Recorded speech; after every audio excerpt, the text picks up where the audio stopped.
الرحیم السلام علیکم ناظرین، اس امید کے ساتھ کہ آپ سب ٹھیک ہوں گے۔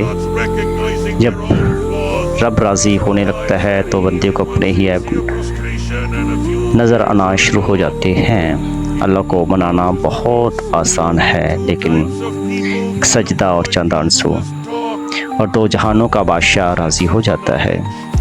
فضول باتوں سے صرف دو قسم کے لوگ بچ سکتے ہیں، ایک علم والے اور دوسرے ذکر والے۔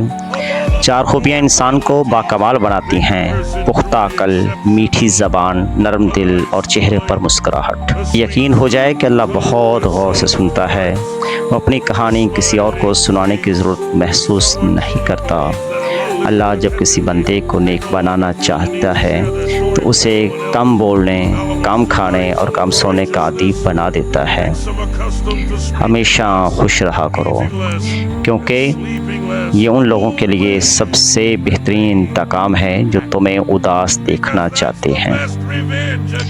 کسی کو اتنا فریب مت کرو، کسی کو اتنا قریب مت کرو کہ وہ تمہیں معمولی سمجھنے لگے۔ اللہ جب سزا دینا چاہتا ہے تو انسان سے توبہ کی توفیق چھین لیتا ہے۔ جب تک انسان کا رویہ درست نہ ہو، محنت کا پھل نہیں ملتا۔ اچھا انسان، اچھا نام انسان کی شخصیت پر اثر انداز ہوتا ہے۔ ہمیشہ سوچ سمجھ کر نام رکھیں۔ جو بندہ اللہ کی رضا پر راضی ہو جائے، اس پر اللہ کا خاص کرم ہوتا ہے۔ جو دوسروں کو مشکل میں ڈالے اور دعویٰ کرے کہ اللہ سے محبت کرتا ہے تو وہ جھوٹا ہے۔ اللہ کی رحمت اس شخص کے پیچھے ہوتی ہے جو ندامت سے روئے۔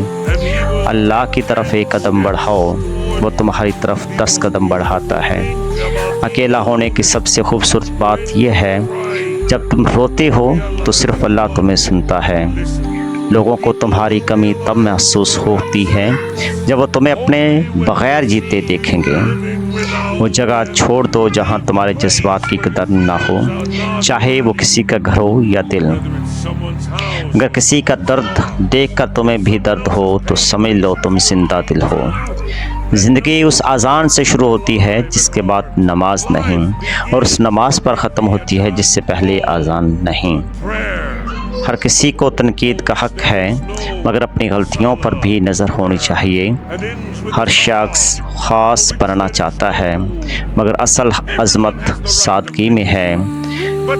جیسے اندھیری رات میں ستارے چمکتے ہیں، ویسے ہی ایک نیک عورت سے گھر روشن ہوتا ہے۔